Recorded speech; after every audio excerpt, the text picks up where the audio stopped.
Whoever you are, wherever you are, whenever you are, big warm welcome to today's Kev Baker show. And it's going to be a good one. Oh, yes, it is. And of course, I'm coming to you from Smart City, Glasgow, in the heartland of Scotland. We go all the way from America to Australia and pretty much everywhere in between. That's only thanks to Truth Frequency Radio, the home of the Kev Baker show and 32 other shows. Be sure to check out some of the other shows on the network. I come back on a Friday with Nacy and Scotty Lopez, and we get into Freaky Friday, and I can't believe it. That is almost around the corner. But before we get there, today we've got a very special show because Jimmy Jeans is going to be coming on as my special guest today to talk about haunted Hollywood. It's a bit weird because we talk about synchronicity, a heck of a lot around here. And yesterday before the show, I done a pre-show stream on YouTube.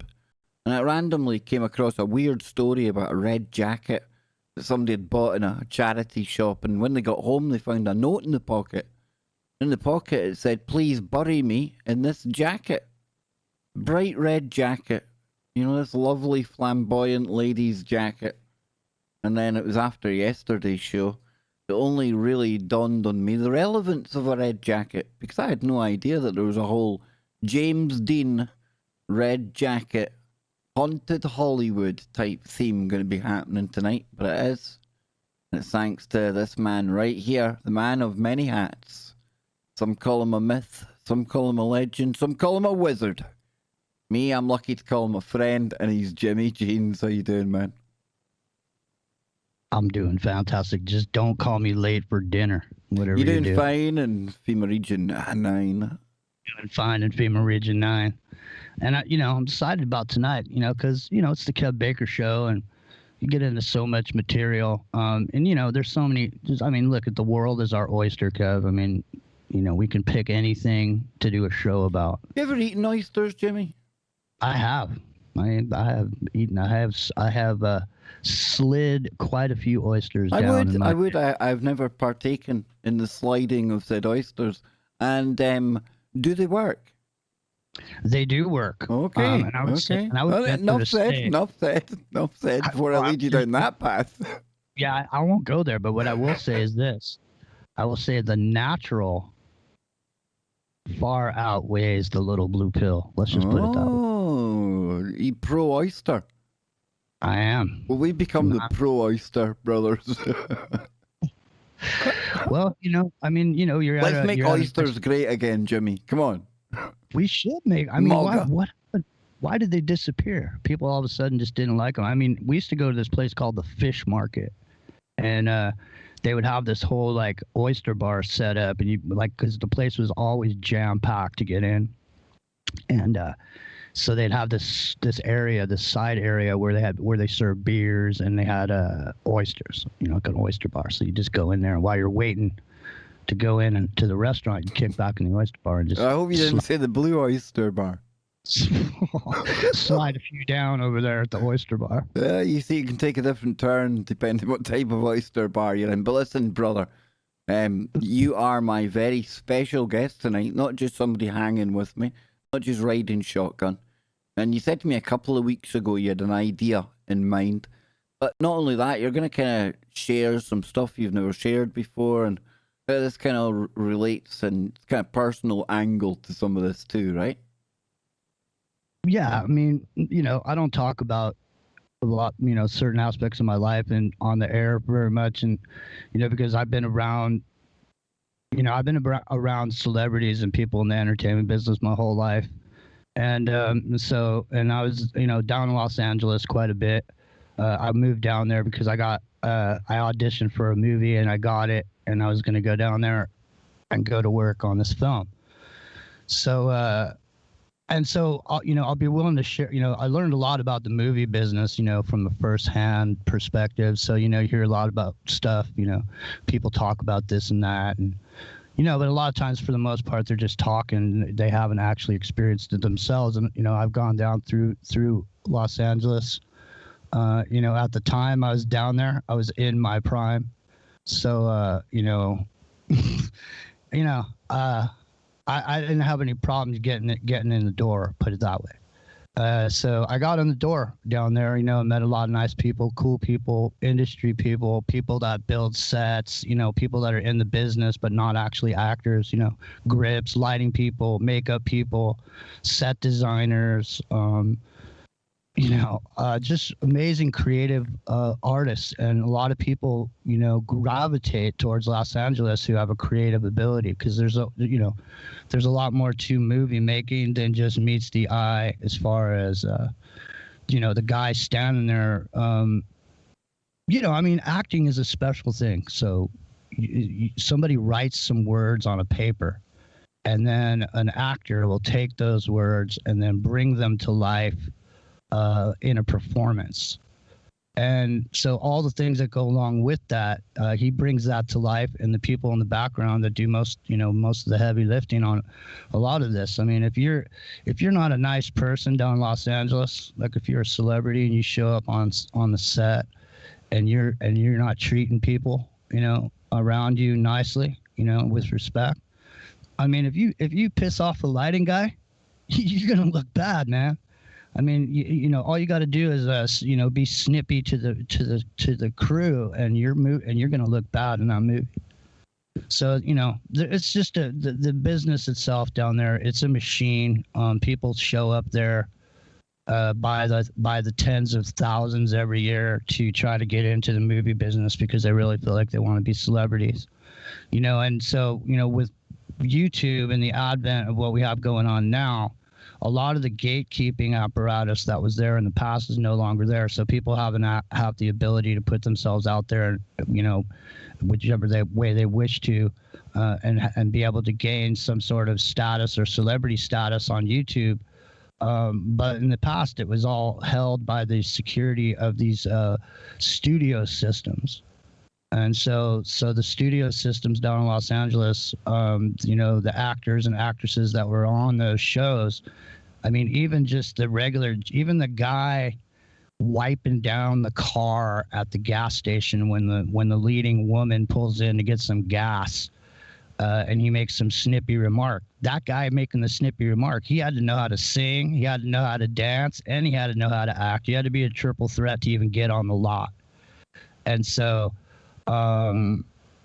it takes a lot to be able to sing, dance, and act, So like I say, Los Angeles is a place where a lot of creative people show up.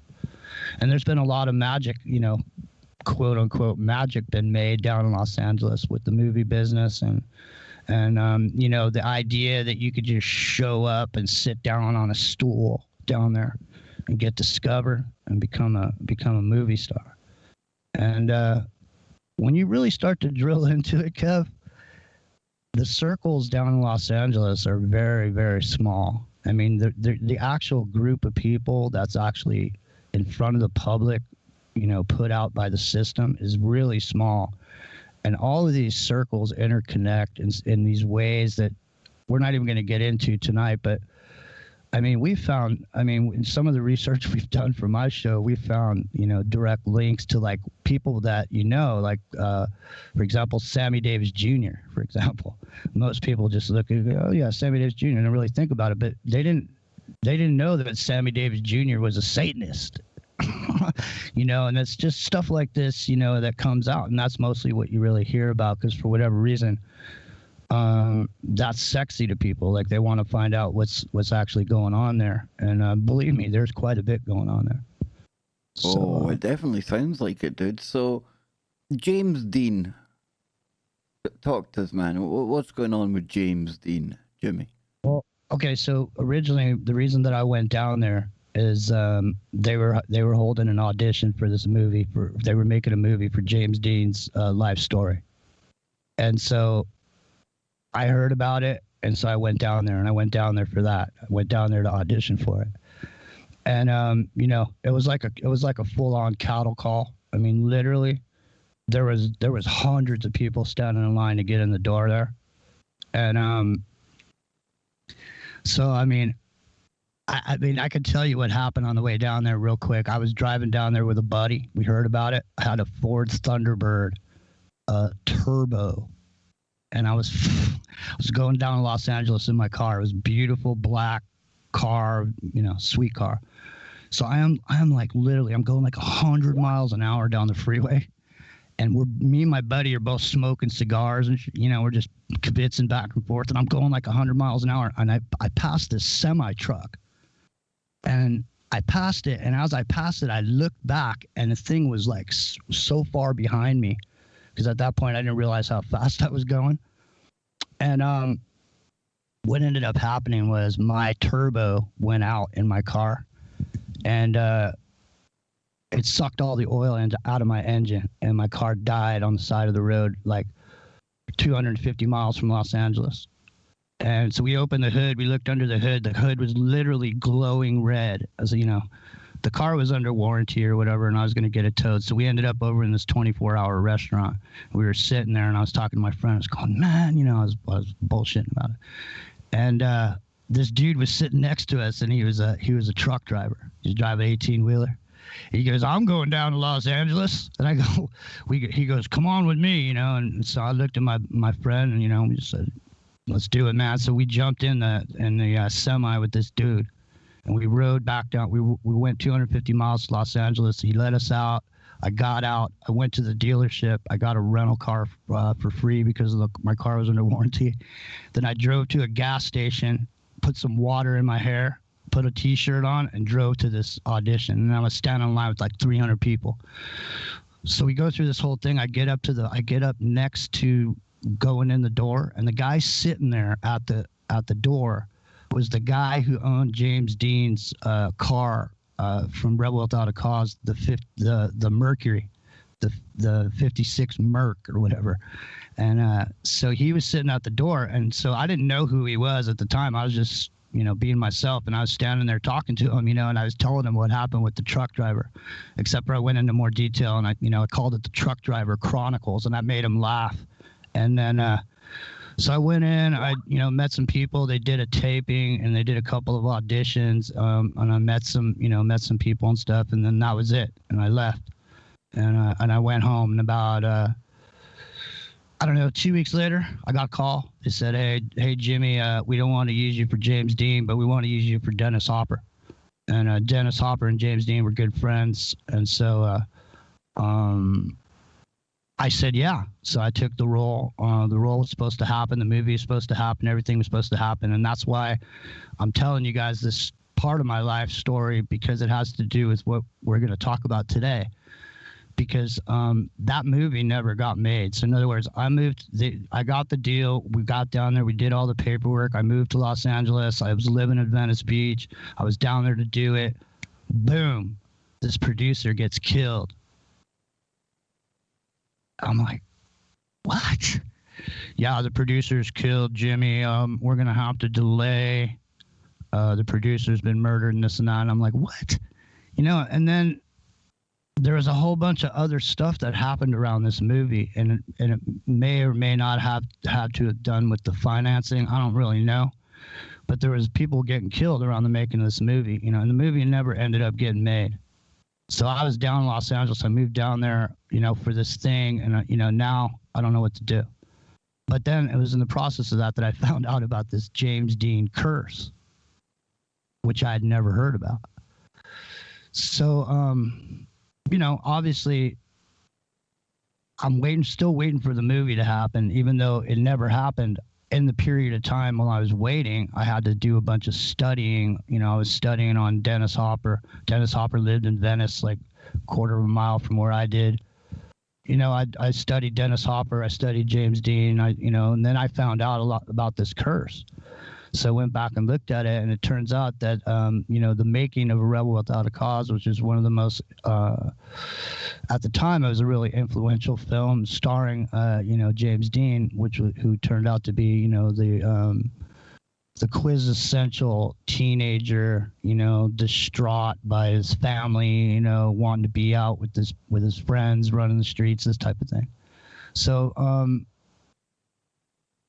that's where we are. So where we are now is we're in Hollywood, ladies and gentlemen, and we're down the memory hole, and we're dusting off the Rebel Without a Cause, James Dean. And so do you know much about James Dean, Kev? Oh, very little, Jimmy. This is why I'm sitting here Remember one time we done the show with the doc and you went into listening mode? I've got into listening mode because this is kind of new stuff on me, dude. And I've always enjoyed hearing the kind of stories about, what's going on around movies and some of the backstories and stuff like that. Some of the shows about, the Hollywood stuff, the Illuminati, a lot of it goes over the top, but I've always enjoyed kind of getting that almost inside scoop on what it's really like there. And you mentioned magic, right? I think it was Jordan Maxwell I first heard talking about the Hollywood, and that's what you make the magician's wand from. Of course, every time you watch that big silver screen, it is magic. And like you say, there's a lot of artists down there as well, and they bring these films to life. And sometimes these movies and these characters even take on a life of their own. And that too, part of the Hollywood magic. But like everything, there's a good path and a bad path. And with every kind of mystery, that there comes a bit of darkness too. And this whole James Dean thing, dude. I mean, talk to me about... I came after James Dean, but he was like... How big was he at the time? He was huge. Yeah, I mean, like, how would you compare him? I mean, like, beyond, like, top A-lister type, I mean, go for it. Yeah, but I mean, but at the time, too, just remember, he only made 3 movies, and they didn't release them in the right order either. I mean, they released them. So, in other words... eventually when he crashed his car, that day that he crashed his car, he had finished shooting this movie Giant, which was with Rock Hudson and Elizabeth Taylor. And he played this ranch hand who had a little piece of property on this big ranch that was owned by these rich people, and he was just a little dirt farmer. And he only had this little tiny patch of land, and eventually he strikes oil on his little patch of land in this movie Giant. If you've never seen it, I recommend it. It's a fantastic movie.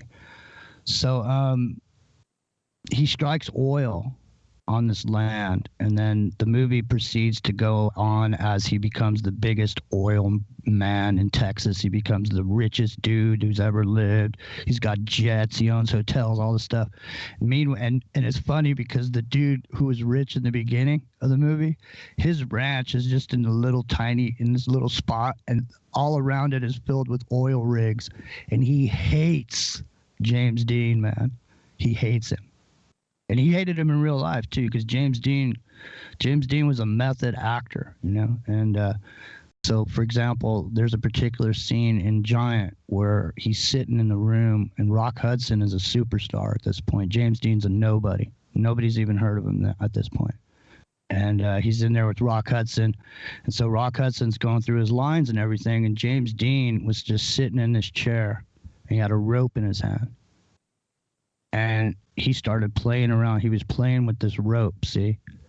And while he was playing with that rope, what happens is what he did was he wasn't doing anything, but he took the attention away from the main star on the screen just by moving his hands on that rope. As people started looking at it, started wondering, what's he doing with that rope? So this is the kind of an actor that James Dean was. And so he was in the final scenes of the Jet Rink character. That's his name, Jet Rink. And his hairline's all receded. They got up, makeup on. He looks like an old man. And when he finished the last dialogue of that movie, he jumped into his Porsche that he just bought, his Speedster. Him and his buddy Rolf, who was his mechanic. And he was going to take a run up to Salinas, California to do a race because he had been racing. These dudes in Hollywood back then, it's like, Marlon Brando was riding motorcycles. Everybody's riding motorcycles and they got race cars and stuff, So, he was in a road race, a few road races. Then he ended up getting this Porsche, and it was a really sweet car. And he got in that Porsche with Rolf and took off to Salinas. For a race, which he never made it to the race because somebody got in his way on the way down there. And we're going to talk about that. So we're coming up on the break here, Kev. Is there any questions I can answer, or do you have anything? I mean, I can, hit me. You know? Jimmy, I'm loving this, dude. This is great, and it's great to hear you in your element as well, because this is something you obviously know lots about. I'm just enjoying learning more about this. It's kind of weird though, right? You got the car, that whole thing going on. Only 3 movies. I actually would have thought he had made a lot more. Again, that shows you how little I know about the person, James Dean. You know. Well, I mean, Hollywood back in those days, it was a magical time. You know, really, when you look back, I mean, this is really the heyday of the superstar. I mean, this is really, I mean, these were like, you know, you had the whole, everything was an extravaganza. When a movie came out, it was a really big deal. They'd pull out the spotlights, you know, and they'd be shining lights, and there'd be people down the street. I mean, kind of like it is now, but not the same thing. It's way different when all you got to do is sit on a computer and throw up some green screen, you know, stuff. You know, imagine what it's like to be what's called a Foley artist, where you make the noises when a guy's running down the alley. There used to be somebody that would be on a wooden floor with tap dancing shoes on, and they'd spray water on the floor, and they'd stick a microphone down there, and the lady would run like she's running down the alley, and they'd record that, and they would put that in the film. They didn't record that sound when the film was being made. So there's a whole bunch of other stuff too, like the second unit. People don't realize there's a whole unit of people that all they do is shoot the stuff that has no principal photography in it. So principal photography is something where they're shooting the stars that are in the movie.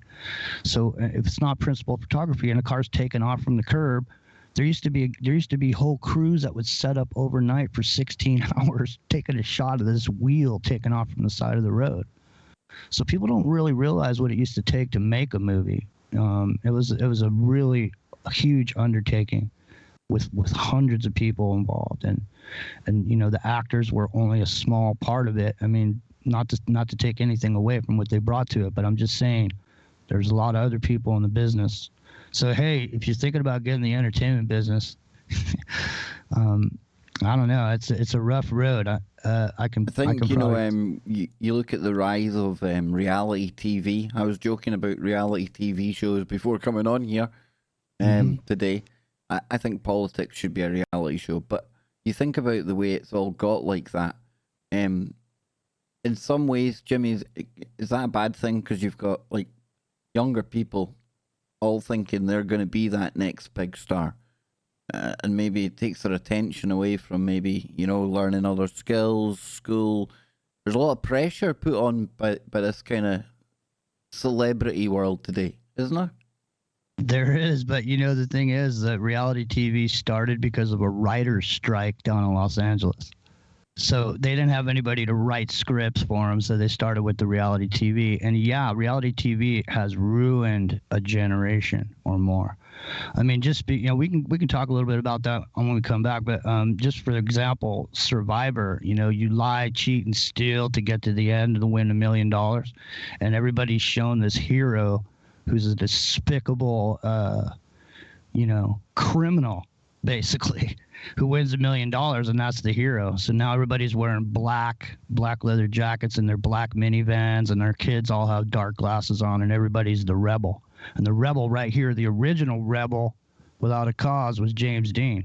He was just a single man in the middle of nowhere who was kind of a rebel. Now everybody's a rebel. Everybody's a rebel. Everybody wants to be the bad boy. James Dean was the original bad boy, ladies and gentlemen.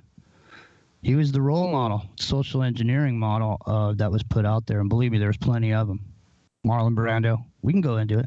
There's all kinds of them, man. It's a non-stop list. Well, the audience as well have had somebody saying, I wonder if they'll get into the Black Dahlia. But that's another thing from Hollywood. I'll dig something up for when we get later on in the show. There's a whole heap of stuff you can get into. You've even sent me a link on one of my favourite locations, or more infamous locations, Laurel Canyon. I had no idea, and then you got the whole books by Dave McGowan, stuff like that. Lots of good stuff to come today on the Kev Baker Show with Jimmy Jeans. Don't go anywhere.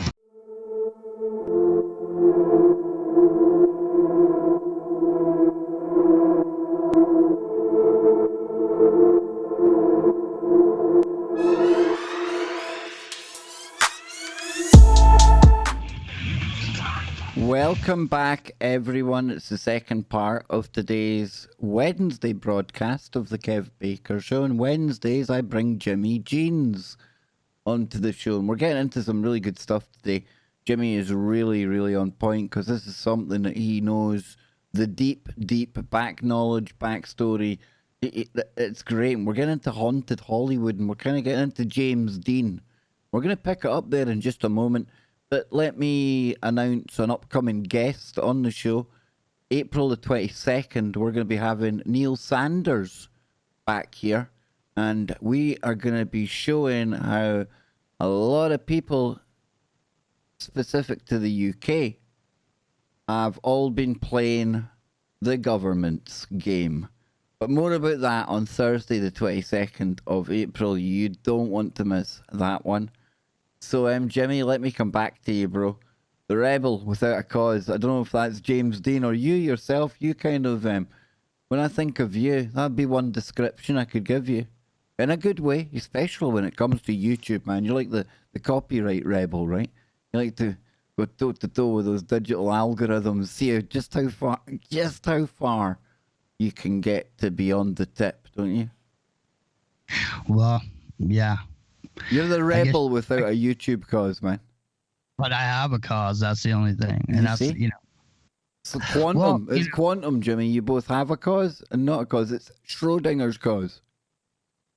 It totally is. Listen, yeah, obviously. So, I guess what I'll do is I'll venture a little further here. And I'm going to show myself as an example of something. We like venturing, James. This will definitely be a first in alternative radio. Whoa, I like it. Okay, so let's just say I talk quite a bit about social engineering. So I'm going to just say, listen, here was this social engineered character that was put out there, James Dean, who's somebody that I identified with in my 20s. Okay, so this was a character that I identified with, and so I took on parts of what James Dean was about in my own personality, and so that's why when the movie was being made, that's why I was interested in playing that part, right? But here's the thing. In investigating everything all out, it turned out that they cast me as Dennis Hopper, and it turned out that I have more in common with Dennis Hopper than I ever did with James Dean. And there was another aspect of James Dean that was out there that when I was down there and I was going through all the stuff that I didn't personally agree with, as a matter of fact, it made me angry to even hear anyone talk about it. And that was that there was rumors that James Dean, was bisexual or gay, and so that I didn't want to hear any of that down there then.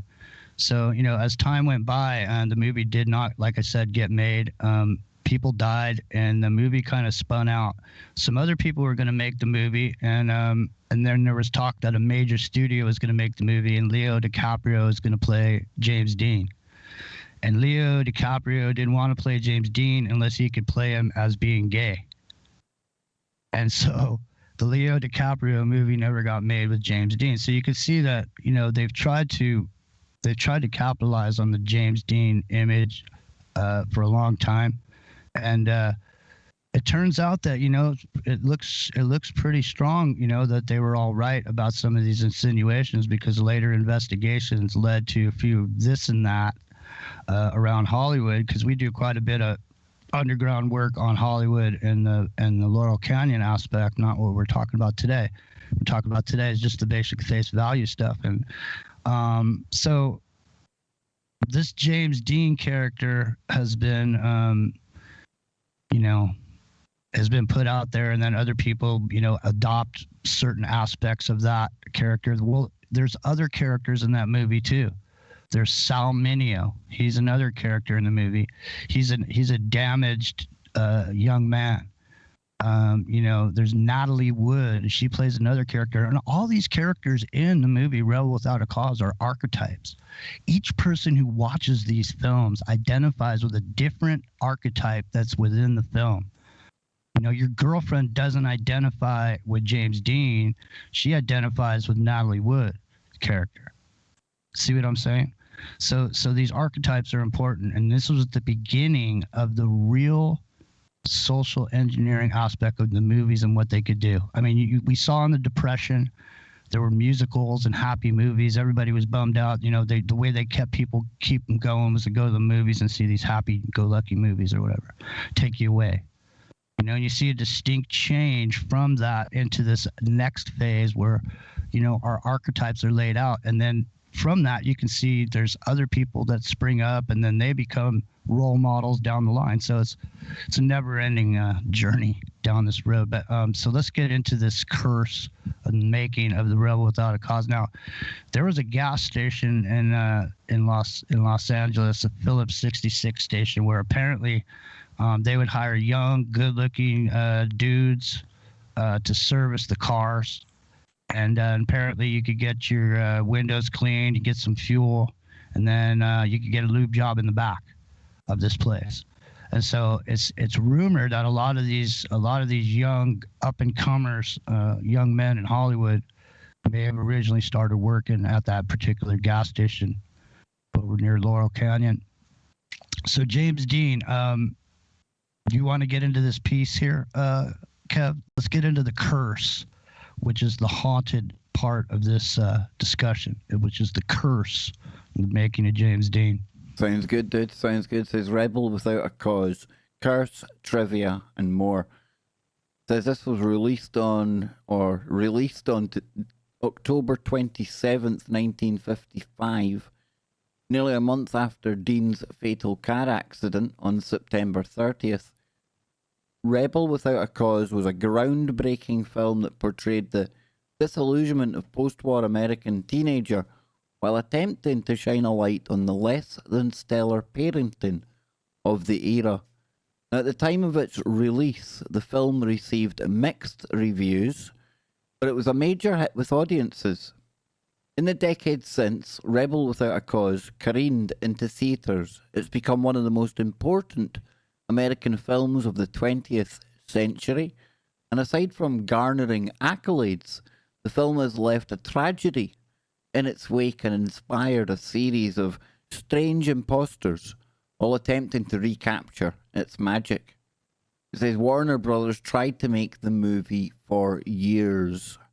Rebel Without a Cause started with nothing more than a title, albeit a long one. In 1946, Warner Brothers purchased Robert M. Linder's book, Rebel Without a Cause, the hypo-analysis of a criminal psychopath. It's not quite as catchy, is it, folks? But it took them about a decade to crack the story's code. They didn't know what to do with it until director Nicholas Ray brought them the idea for a black and white teen movie in the style of Blackboard Jungle.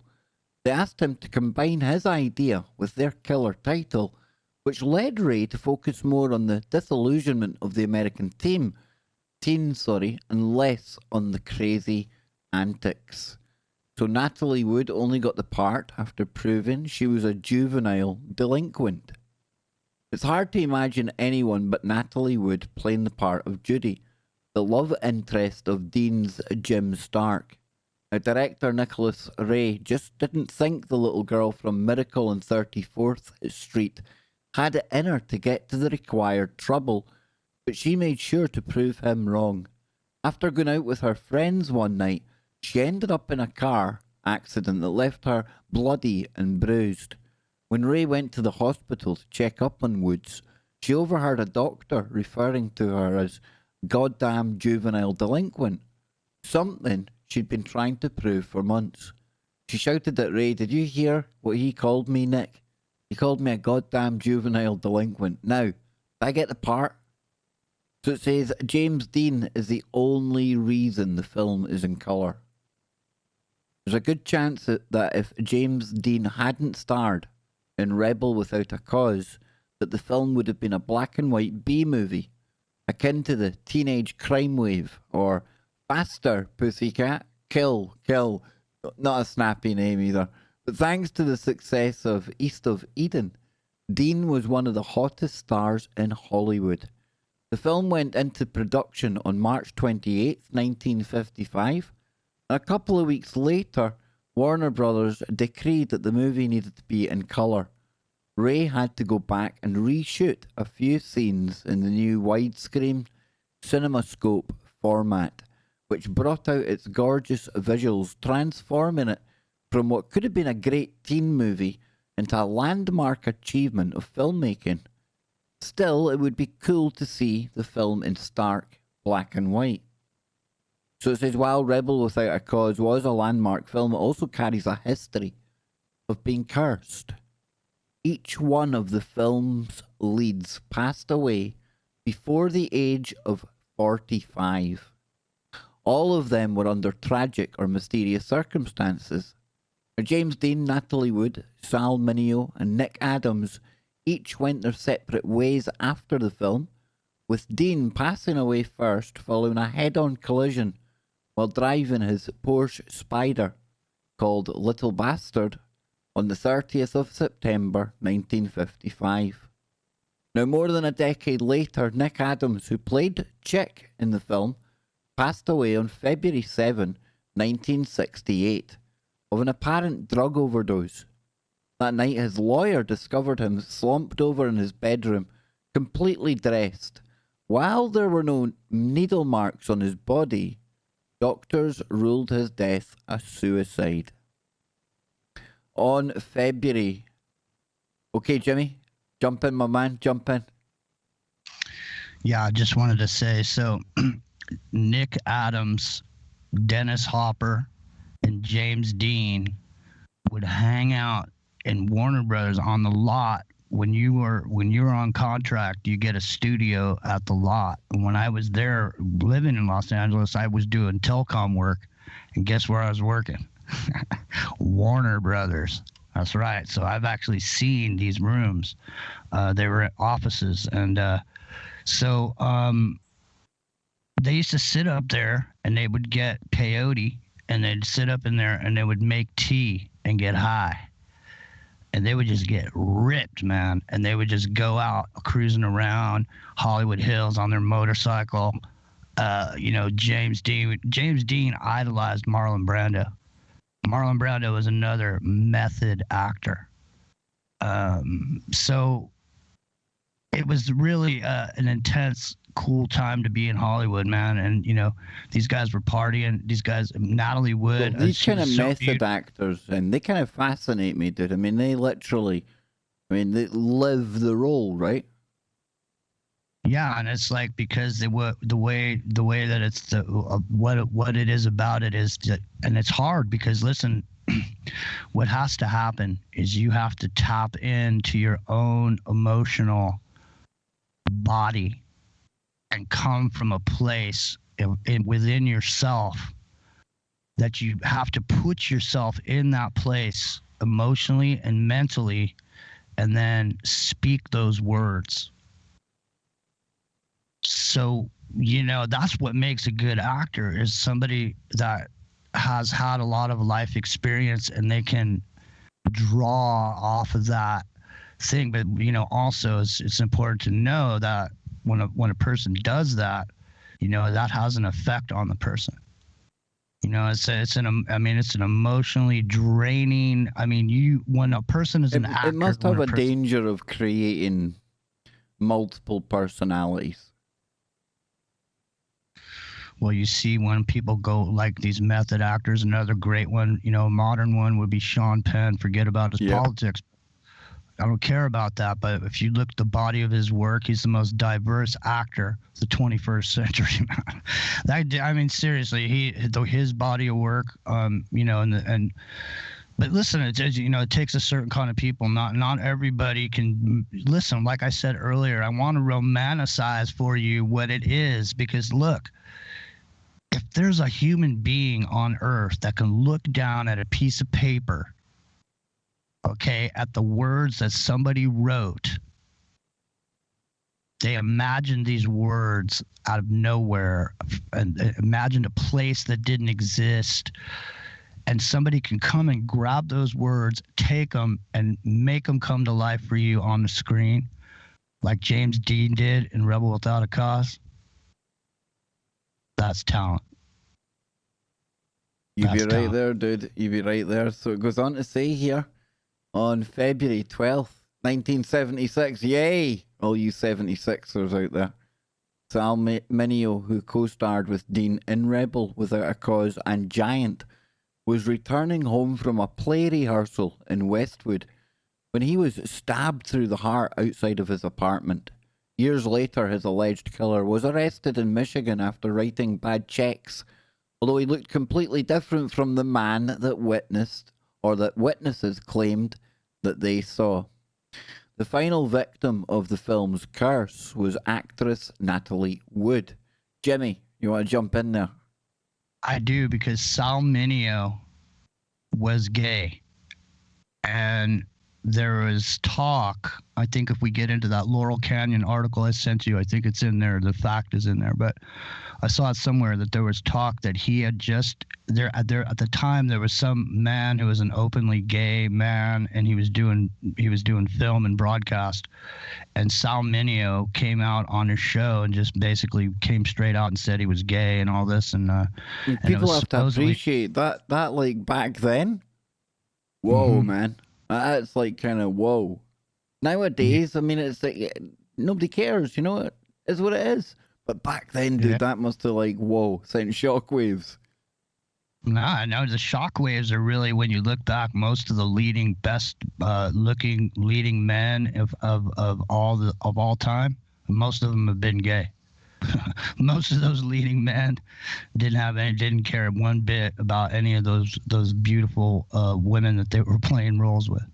It's interesting, it really is. But so Sal Mineo was apparently, it's put forward that that's the reason he may have gotten stabbed. But here's another violent death surrounding this. And when you're finished with Natalie, let me circle back around to Dennis Hopper, because he didn't die, but he did go through some stuff. So okay, it says the final victim of the film's curse was actress Natalie Wood, passed away under mysterious circumstances on November 29th, 1981. And she drowned at the age of 43 while on a boat trip to Catalina with her husband Roger Wagner and their friend Christopher Walken, no less. Now, Wagner admitted that he and his wife had an argument that night, but maintains he had nothing to do with her death.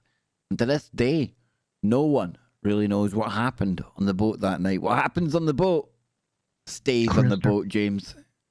Nah, Christopher Walken knows what happened. You know, what happened was Christopher Walken and Natalie Wood and her husband, Bob Wagner, they were on their boat. And apparently Natalie Wood was flirting up with Christopher Walken. And old Bob didn't like it. Threw overboard. That's what they say. I mean, I'm not alleging that. I'm saying that's what some people say. Getting ready for the lawsuits and the TMZ coverage coming up on wild claims made on obscure internet radio show by ex-man in the business. Well, ladies and gentlemen, what can you do but only try to do the best you can? I mean, you got to protect yourself. Well, let's get into a bit more of this, dude. Let's get into a bit more of this, right? It says here, while Nicholas Ray finally landed the story for Rebel Without a Cause, he wasn't the first person to write a draft of the film. Got the wrong one up there. There we go. One of the first passes was written by Theodore Geisel, otherwise known as Dr. Seuss. In another world, James Dean could have said that he would not be torn apart on the train or in the rain. So another famous person who could have... On you go, Jimmy. I was just laughing, and you're tearing me apart, It's just funny, man. And now, Dr. Seuss is even in the news now. Oh, recently. Yes, indeed. You see, some things don't stand the test of time, Another famous person who could have been part of the film was Marlon Brando, another actor known for making pained faces. He gave a 5-minute screen test in 1947 in which he read a script that existed at the time but wasn't the script that Dean worked from in 1955. It seems that testing Brando was just wishful thinking on the part of Warner Brothers. One of the stranger stories about the filming of Rebel Without a Cause comes from Steffi Sidney, who plays Mill, and she claims that as production wrapped on the Chickie Run scene, she saw a flash from a nuclear explosion. As wild as this sounds, the scene was filmed on May 15th, 1955, the same night that a 28 kiloton warhead was tested in Nevada. Wow, man. Yeah, so the Chickie Run scene is a key scene in the movie because James Dean is trying to prove himself to this gang, to that other cat that I told you he was partying with. His gang, and they race cars, and so what they're going to do is they're going to race cars to the edge of this cliff, and whoever jumps out first is a baby, is a sissy. So it's an important part in the movie, and to have seen the nuclear bomb going off in Nevada at that moment must have been really intense. And I mean, nuts. It seems to be Isn't it? Yeah, it just seems to be there's so many intense things that have happened around this movie. It was nuclear, dude. It went nuclear. So it's impossible to list every movie that was influenced by Rebel Without a Cause. So it's only natural for not all of them to have been good. In fact, one of them is known as the worst movie ever made. The Room was a star vehicle for actor, writer, director, producer Tommy Wiseau, who professed his love for Dean and pulled lines from Rebel Without a Cause for the script of his movie. Now, specifically, old Mr. W incorporated Dean's famous utterance, "You're tearing me apart," as well as the cheep, cheep, cheep mocking from the Chickie scene and the needless death that occurs at the end of both films. There you go, Jimmy. There you go, man. I even had a car called Little Bastard. So tell me, he was like, the end of the film, he dies in a car crash. Is that what we're saying? No, he doesn't die in a car crash in the film. Right. At all. No, he jumps out. Right. And the other guy dies. But then in real life, yeah, we have a piece of audio. What do we got? 4 minutes? We got enough time. If you hit that audio right now, we should be able to go right out to the break. Where is it? I don't have it here. Oh, you know what? I'll have to get it again because let me put it in here real quick. Hang on. On you go, dude. You get it in there, I'll play it, man. Here it comes right now. Boom. Okay. Yeah, right there. Because remember, you chopped it up, but you forgot to send it. It'll come in a second when it's loaded up. There we go. Here we go. All right, we got time. Just over a week after buying his treasured spider, a prophecy is fulfilled. Dean loses his life. The cars collide at a Y-shaped intersection.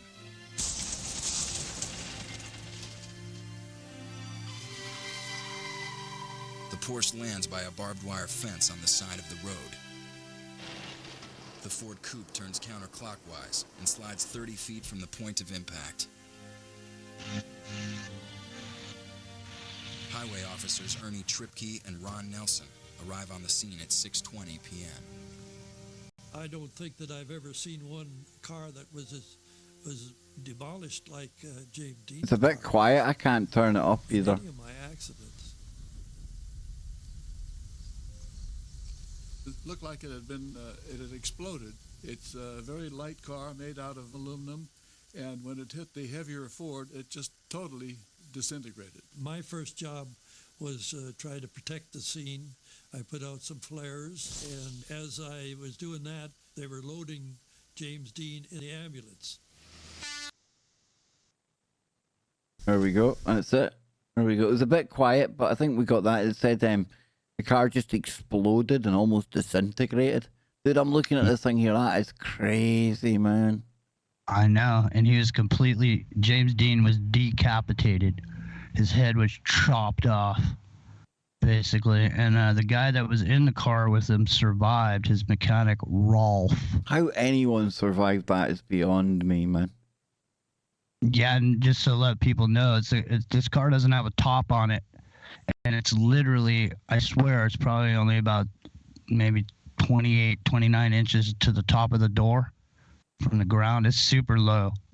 So what happened was some guy, he was, like I said, he was going to Salinas. He was hauling A, man, and he was heading up the road. It's a 2-lane road. I've traveled this road many times. I use this road every time I go to LA. It's 46. And as he was going down the road, his car was so low, he was coming, and this dude, John Turnipseed, was driving a big old farm truck and made a turn right in front of James Dean. And the car just went right into it, man. And just, like I said, it just exploded, man. Disintegrated. And we're about to disintegrate, but we will reintegrate, and we'll be back after the break. Don't go anywhere, folks. Jimmy Jean's knocking it out the park. The curses, the hexes, the vexes. Haunted Hollywood.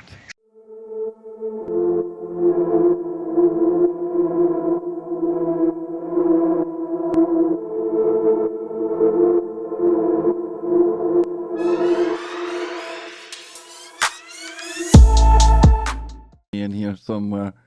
There he is. There's my man, Jimmy. How you doing, Jimbo? Hour number 1 out the way, and wow, Jimmy, you've been like laser focused tonight, man. I'm loving it. Absolutely loving it. James Dean, you've got a clip here that you want me to play as well, right?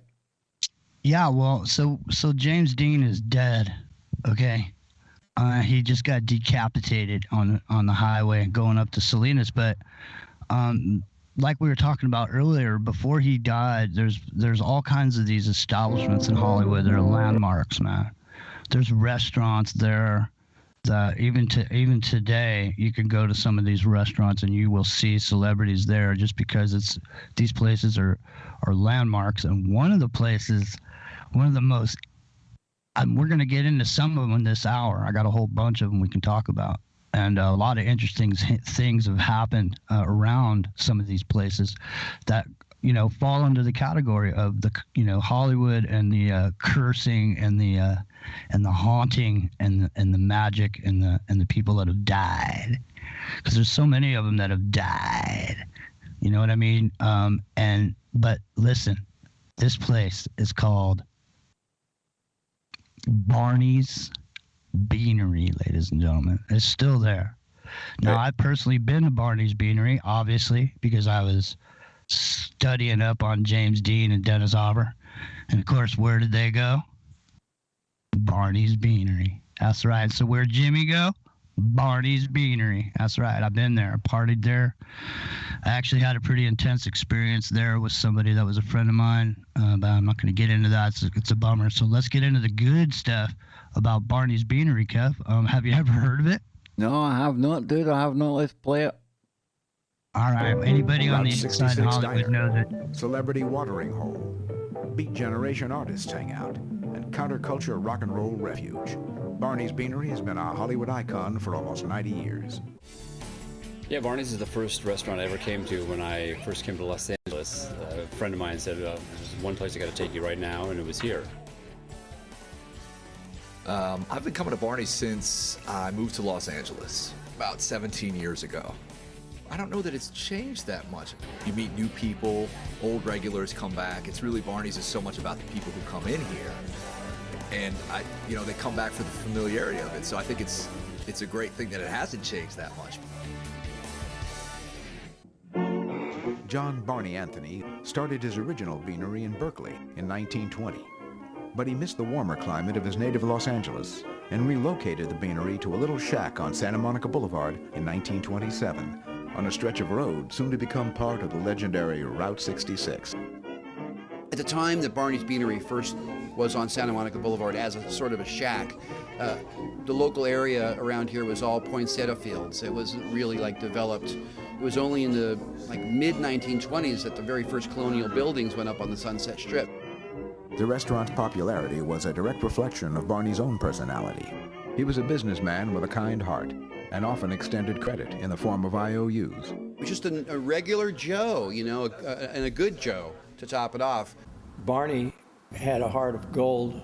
He'd look at me so often, he said, "Go over there and eat a hamburger." I said, "Well, I can't afford it, Barney." He says, "Go eat a hamburger, I'll take care of it." I had a heart of gold. That's all I've ever heard. A great example is the license plate thing. We have these license plates above the bar, and some of them, you'll see them, they're really, really old. And in the first decade of which this restaurant was open was the Depression, the Dust Bowl. There were a lot of people coming from different parts of the country and coming away from hard times. There was a couple years when they were building Route 66 out that Route 66 literally ended in front of the restaurant. People were coming to Los Angeles to start a new life, and they literally ended here, sometimes with no money, and they would leave their license plate as collateral for their meal. And sometimes they came back and paid their tab, and sometimes they didn't. But he wanted this to be a place that people felt comfortable coming into, no matter where they were from, no matter how much money they had in their pocket. The Hollywood Filmland community was attracted to the Beanery. Jimmy boy, what was happening, man? You want to jump in there? Yeah, I want to jump in because, listen, if you're an artist or you're an actor or you're somebody of this creative nature and you're trying to pursue your goals, man, for the most part, you can't have a 9-to-5 job, man. They're calling you to go to auditions. You got to do this. You got to do that. Hey, Jimmy, show up with a cowboy hat. You got to be like this guy, you know. Show up, oh, you're a Vietnam veteran. I mean, it's like you got to show up running around town, doing all this stuff, man. And so you don't have money. You're hurting, man. And so that's why a lot of where we're going to find out the biggest stars we've all heard of went to this place, and they loved this place. And it was because if you were a struggling artist, man, you could go there and the dude would throw you a burger, man. He'd throw you a burger. And when you're a starving artist trying to get somewhere, man, that's exactly what you need. And that's why this place is a magical place in Hollywood.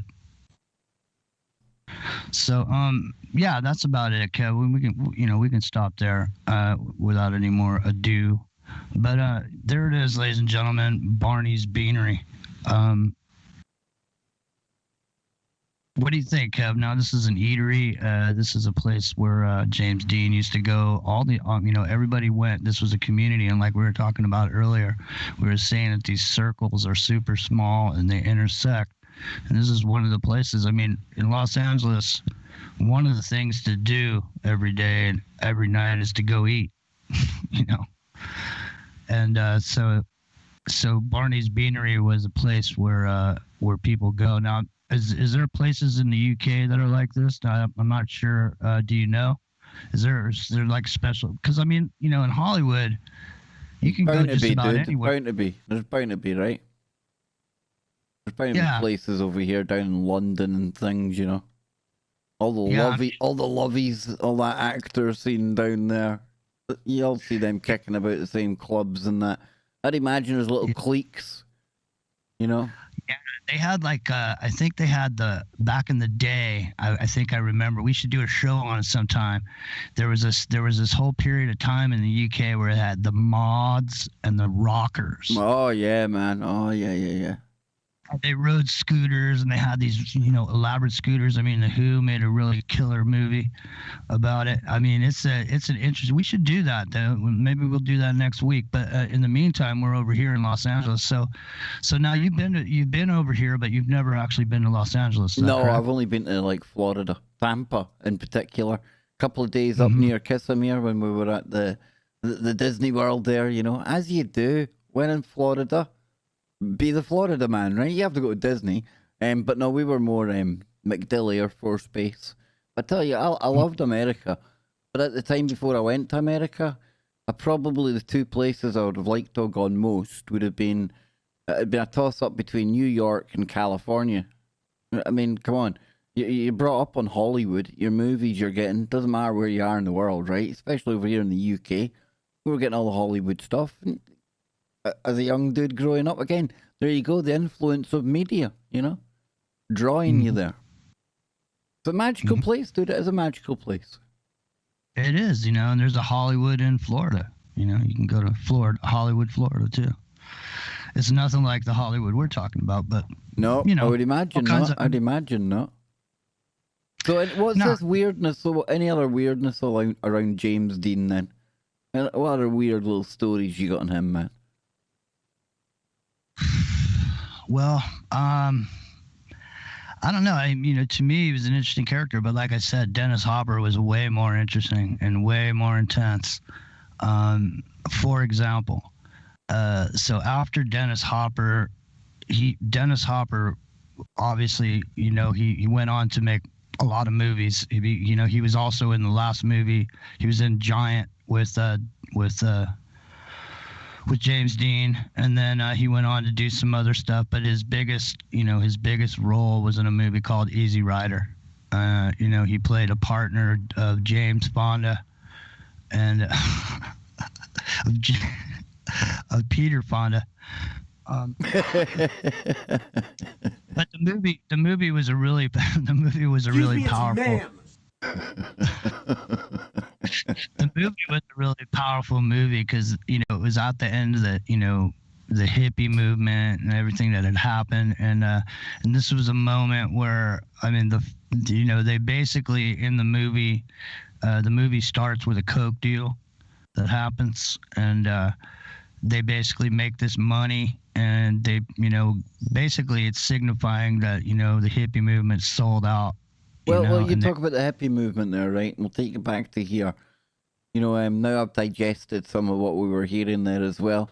You know, this place here, it sounds like some kind of a cross between a place where the who's who kind of hang out, and also, you know, you could look at it as almost like some kind of center of social engineering operations, James. You know, you had the Doors in there, man. That takes us to Laurel Canyon. And of course, you know, Jim Morrison, the ultimate rebel, right? Wrong. I mean, you find out he's from a military background, and then it starts to get really weird and wonderful, doesn't it? It does. Well, he lived in Venice, too. So he lived, there's a place down there called the Morrison Hotel. It's still there.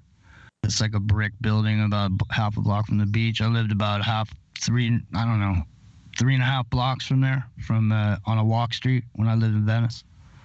So, I mean, you know, when you live down there and you're doing your thing or whatever, like I said, man, you know, going out at night's a big part of your life.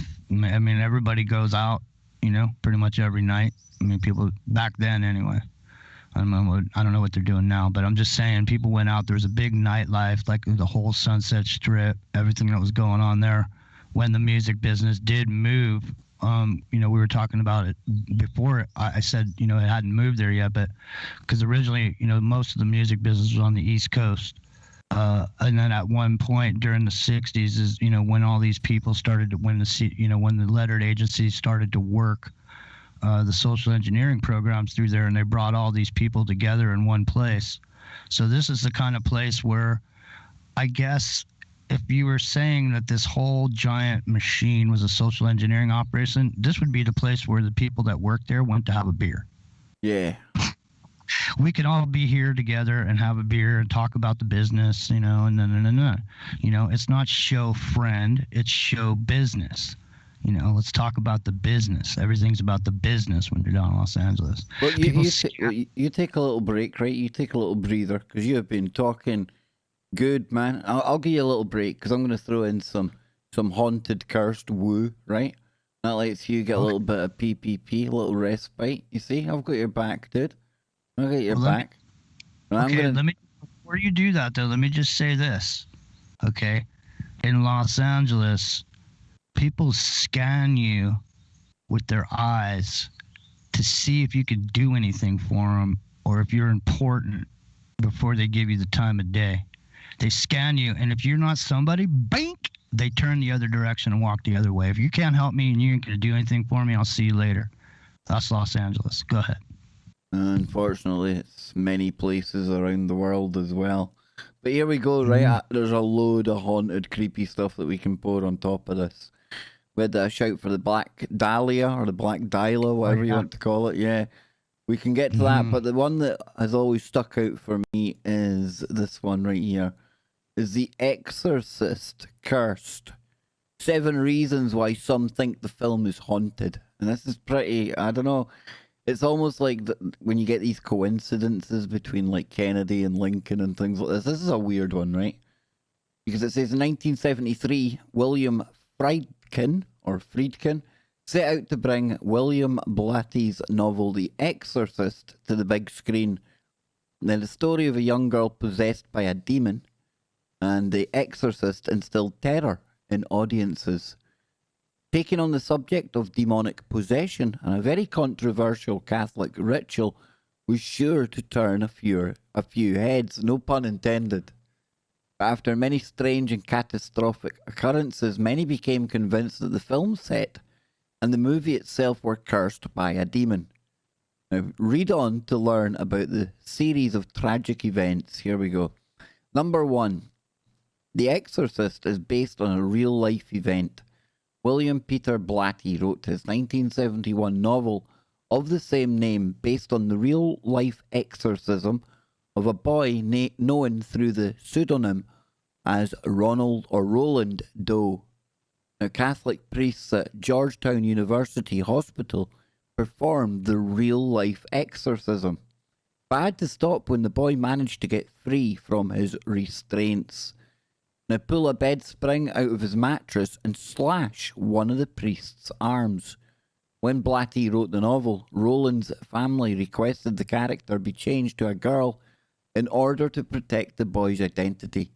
Roland went on to live a normal life with no memory of the incident, retiring decades later from NASA. Number 2. Shooting was delayed after the set caught fire, destroying what was supposed to be McNeil's home. The director William Friedkin blamed the incident on a winged creature with talons, and it seemed a pigeon had found its way into one of the circuit boxes which caused the fire. However, the fact that it was Reagan's room was unharmed by the fire is still pretty creepy, and that reminds me of Aleister Crowley's room, which was unharmed by fire while the rest was razed to the ground. True story. Number 3, during filming, actress Ellen Burstyn, who played Reagan's mother, was actually injured when the possessed Reagan throws her to the ground. The take was actually used in the film, and the blood-curdling scream that she lets out is completely genuine. The injury still bothers her to this day. Number 4. Chances are good that any film that takes over a year to complete will be associated with bad incidences, but The Exorcist has a few deaths. Actors Jack McGowran and Vasiliki Malieros both passed while the film was in post-production. What makes their passing strange is that their characters passed in the film as well. Other deaths occurred during the filming of The Exorcist, including Linda Blair's grandfather and Max von Sydow's brother, who died on Max's first day of shooting. Also while filming, the son of Jason Miller, who played Father Damien Carras, was nearly killed when a motorcycle hit him. Now, while filming one of the possession scenes, Linda was thrown out of the bed when a piece of rigging broke, caused her to injure her neck. Additionally, after the film's release, Linda received so many death threats that the studio had to hire bodyguards to escort her for the next 6 months. Wow. In 1987, actress Mercedes McCambridge, who played the demonic voice of Pazuzu, was the victim of a horrific tragedy when her son murdered his wife and children before taking his own life.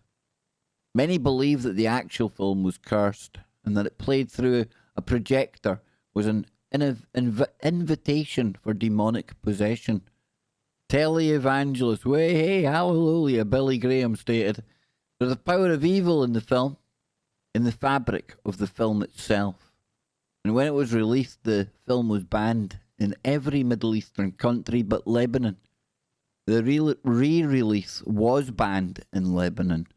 During the Roman premiere, audiences had to fight their way through a torrential downpour, accompanied by thunder and lightning, in order to get to the theatre. Oh, how dramatic. The heavens opening up, man. That's some magical stuff there. Many inside claimed to hear a horrific, almost demonic cry coming from outside once the film started rolling. At one showing, a woman was so frightened she passed out in the theatre and broke her jaw when she fell. She later sued the filmmakers, suggesting that subliminal messages caused the accident.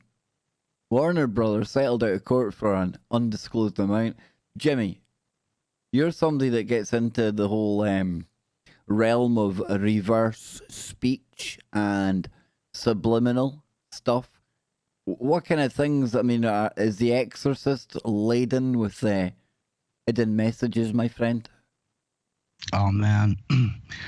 There's sound engineering that's going on that took months and months to do there. There's so many things that go on underlying to make you on edge psychically and emotionally that go on in the movie. And then, these techniques, these particular moire patterns that are presented, in some of these shots that jar you emotionally. Oh, that music is jarring, and that means we'll be back in 3 short minutes. Don't go anywhere. Don't forget, coming up after today's show, it's Lucky with the Quantum Connection. Don't go anywhere.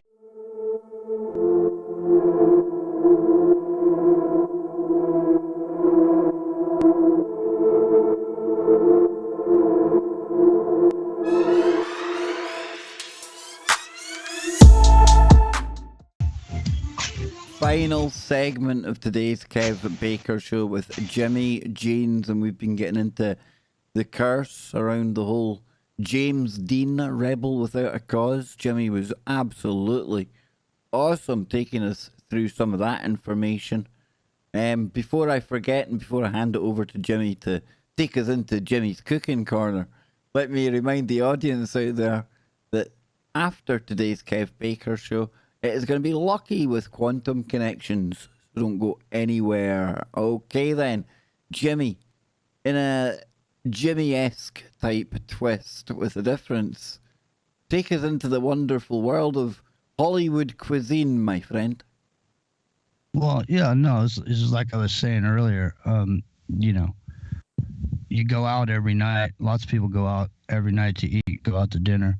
If you're in the business, you don't have time to eat. You got to eat someplace close to the studio. So there's all these landmark places that you can go. If you go to Hollywood, this is the Jimmy Jean's old restaurant in Hollywood guide. May or may not still be there, but I think they are. So I know Barney's is there. And there's if we another crack place. temporal technology, right? What date? Give us a date that we could actually, if they're not still there, when we need to aim for, so we can go for the Jimmy dinner tour. No, I know this is still there. There's no question, and it's a deli. Okay. It's Jewish New York deli, right across from NBC Studios, called Cantor's Deli. Now, let me tell you something, ladies and gentlemen.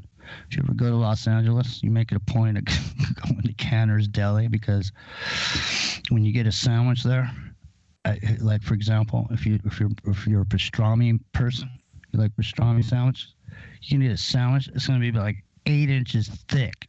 Both sandwiches on New York rye, okay? And I mean potato salad, whatever you want. But listen, here is why I'm bringing this up for the most part, because they go the extra mile to really make those New York actors and celebrities feel at home. If you want a piece of cheesecake, you go to Cantor's Deli. Why? Why would you do that? Because they literally ship water in from New York City to make their cheesecake, because the water in New York City has some special quality to it that makes the food there taste good. They literally ship the water in, Kev.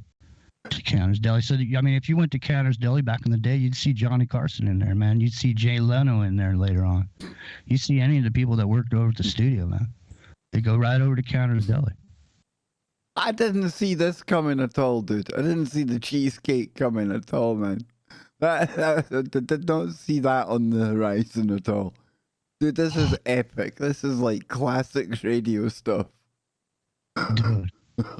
Now, I want the cheesecake, dude. But now, like, everyone at home is sitting wanting cheesecake. Do you know what I'm saying? You don't understand. No, yeah. I mean, I'm just telling you. Okay, so right, come on. I'm a glutton for punishment. Where next? Come on. Oh.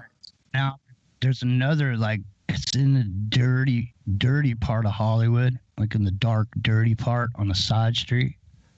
But it's one of the sweetest joints in Hollywood. And let me go back to Barney's real quick. It's rumored that Quentin Tarantino wrote Reservoir Dogs and parts of Pulp Fiction at Barney's Beanery. So now let's get back to this dirty part of town where people don't go.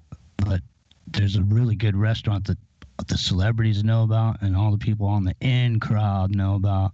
It's called Maselli's.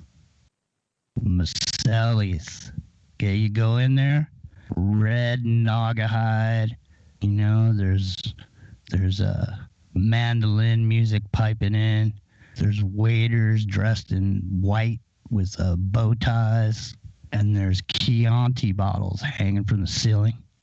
And since that restaurant's been open until now, celebrities that come in there, the big deal is to sign a Chianti bottle and have it hanging on the ceiling. So if you go into Maselli's and you look up, you're going to see bottles hanging there, and you can go up to any one of those bottles and look on there and look back in time. And, you know, like we're in the memory hole down in Hollywood right now at Maselli's. Let me tell you something. You'll have a good time. Maselli's. Not the place to be if one of those earthquakes hit, though. You don't want to be sitting under all those bottles, dude. That's dangerous. That's shenanigans going to happen there. I'm just saying. I'm just thinking, you know, listen. I'm just saying. You wouldn't care because you'd be, I mean, if you're the type of person that would go there to see those bottles, you would be dying in heaven. You'd die with a smile on your face at least. There you go, folks. That's what Jimmy's bucket list. We'll send them there. Man. Oh, I've been there. We want you to go back, though. We need you to go back. We need you to, like, strap yourself up with a GoPro and give us the full experience, dude. Man, I just painted you a picture that, I mean, if you didn't feel like you were in there. Not now we feel like we need to be there. That's what I'm saying. We actually need, you know. Well, there was another place that I used to work the door at, and this place was called Young Moguls, owned by an artist named Biage Quick. It was a 20,000 square foot warehouse that he turned into an art gallery where he had these full on art pieces, man. I swear, I mean, he would build this whole thing, tents and all this. And it's not why I'm telling you that. Why I'm telling you this is because inside the place, he had a double-decker bus from London. This guy was an English artist. He had a double-decker bus converted into an apartment inside this coffee house. And this place was, like I said, is right down the street from Maselli's. And it was in the dirty part of Hollywood. But when the bars closed, man, everybody came into this place at night. And when I say everybody, man, I mean everybody. So that's the thing is when you're in Hollywood, it's weird, man. Because you see all these people that you recognize, like you're like, man, I'm having a deja vu. I don't know if I could live in like the London double-decker bus. To make it truly authentic, you'd have to have that sweet. musky smell of urine. Oh. No, he had that thing decked out, man. It had a black and white checkerboard floor. Yeah, I've been on a bus in London, dude. It stinks. London is stinking, man. It's all that smog and blah. This dude had like, you know, this thing was decked out. The upper part was a bedroom. You know, it had a spiral staircase and all this. It was sweet. Anyhow. Point is, there's such a diversity as far as food goes. If you're somebody that loves to eat, everyone in Hollywood loved to eat. And sometimes, like we were talking about, in the memory hole of the Hollywood of old. Going to these restaurants was actually a big deal. You know, it was an event. People were out there, you know, taking pictures and stuff. Dude, you have missed a vocation, man. You should be like one of these like Michelin like restaurant guys that go around and give out the stars. No, I'm being genuine. Imagine like listening to Jimmy's reports on these like top chefs and top restaurants. How he gets in. I think it'd be awesome, dude. I think you need to start it, man. Dude, when I first ended up there, I ended up in this house, and it was me and this dude. We helped this lady move down to Hollywood. Me and this guy. That's how I got down there. And then we didn't have a place to live, and we were in Hollywood. We stayed. This lady set us up with this. She goes, I got a room in Hollywood, and we ended up in Hollywood. And she goes, well, I got back with my boyfriend. I'm moving to Santa Monica, and me and my buddy are sitting there with no car. We're just going, what are we gonna do? So we ended up staying in this house. And this house was the main guy in the house was this writer. He was like a music critic. But he was like this weird dude that knew everything about Hollywood, man. We'd go walking with the dude just like within blocks of the house because we were on DeLong Parade just near Hollywood Boulevard, a couple blocks off. And we go on these walks. He's like, see this here? See this hotel? This is where John Belushi died. You know, and we're just like, man, you know, so we walked around with this dude. He's like a ghost. He never came out during the daytime. He only came out at night. But, that's how I got my original schooling of the old Hollywood was through this dude who knew just about everything. He's like one of these and it was trippy because he like wore a fedora hat and stuff. Like he dressed in this like retro, you know, because down there everything was retro then. In the 90s was when I was down there. So, it was, you know, there's a big retro thing going on down there. So, it was, you know, if you ever watch the movie Swingers, that is pretty much describes Hollywood. But we're not going to go there. We're going back in time. How far back? I don't know, because we're going to talk about the Black Dahlia. I thought you were never going to get there, man. I was seeing weeds on the horizon. Weeds and reeds, Jimmy. I was just about to dive in to save you, man. I've got you back. I've got your back. Here we go. The Black Dahlia, as I've been instructed it's called. Very famous case. It says on the morning of January 15th, 1947, a mother taking her child for a walk in Los Angeles neighborhood stumbled upon a gruesome sight. The body of a young naked woman sliced clean in half at the waist. The body was just a few feet from the sidewalk and posed in such a way that the mother reportedly thought it was a mannequin at first glance. Despite the extensive mutilation and cuts on the body, there wasn't a drop of blood at the scene, indicating that the young woman had been killed elsewhere. And this comes from the FBI.gov archives. It says the ensuing investigation was led by LAPD, and the FBI was asked to help, and it quickly identified the body. Just 56 minutes, in fact, after getting blurred fingerprints via sound photo. And it says that's a primitive fax machine used by news services from LA.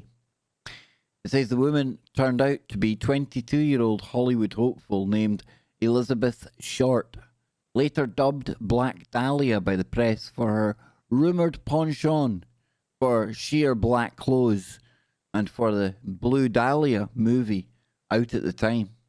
Short's prints actually appeared twice in the FBI's massive collection. More than 100 million were on file at the time.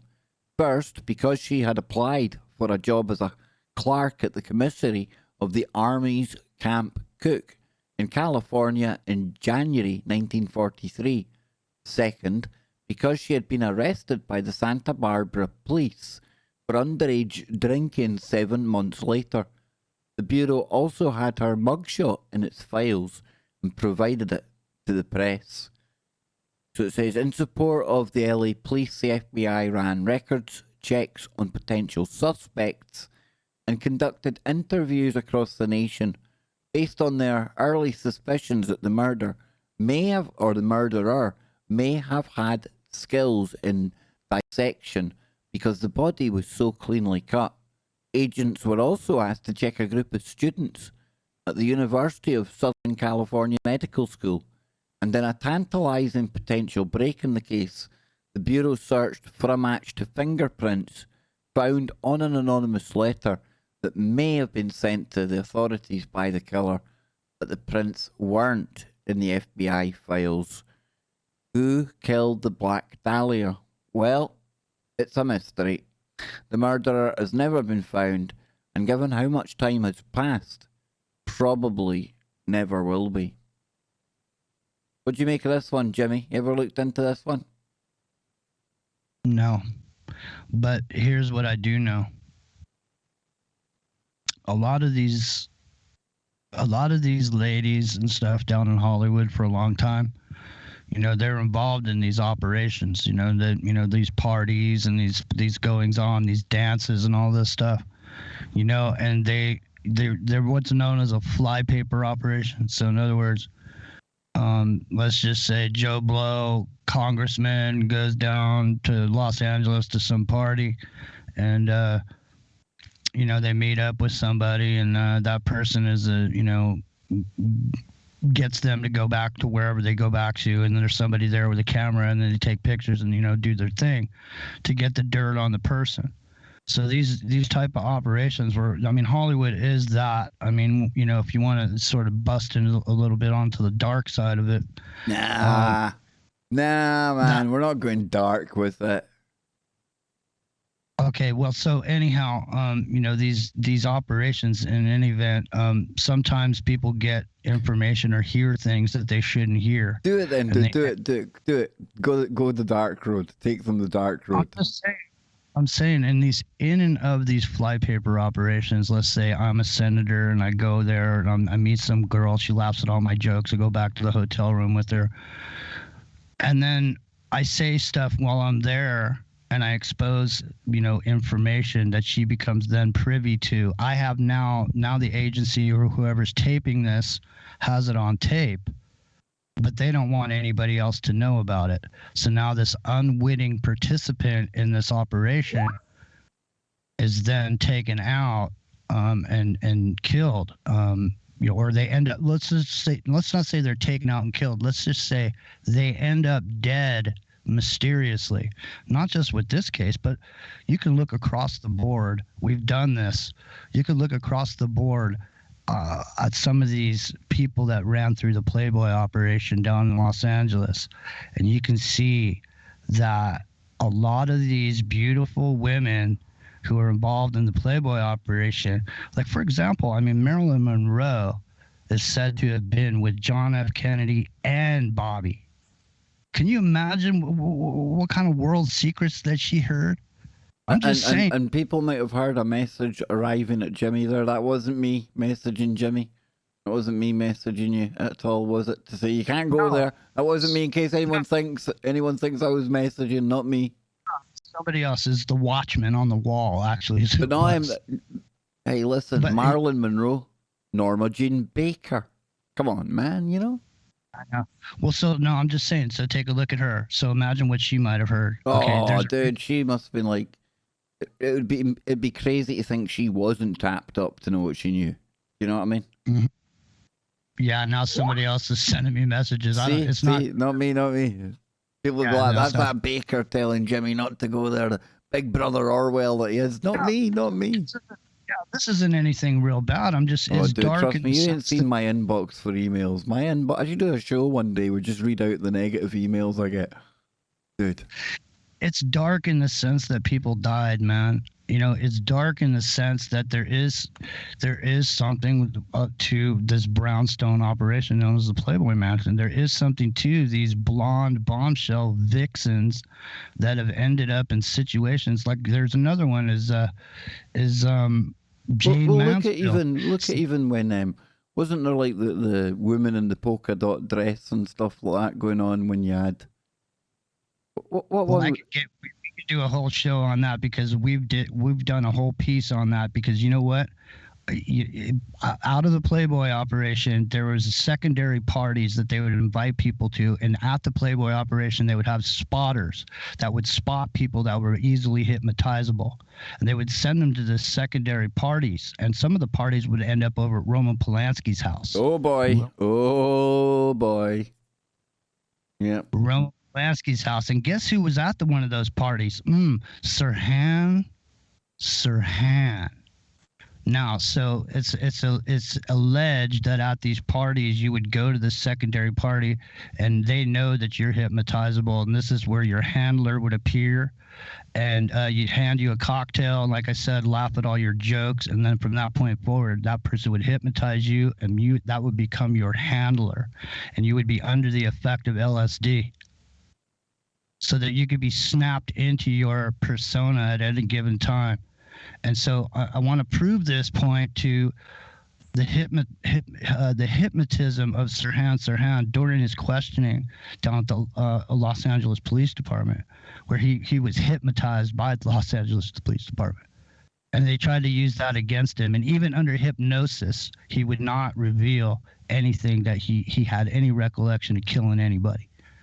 Now, we've gone a step further on that. I mean, No, that's interesting stuff, dude.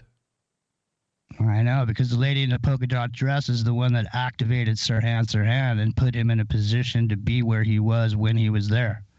But there's questions about that whole situation. There's questions about Rosie Greer. Dude, there's questions around Dealey Plaza. It's like crazy, crazy times.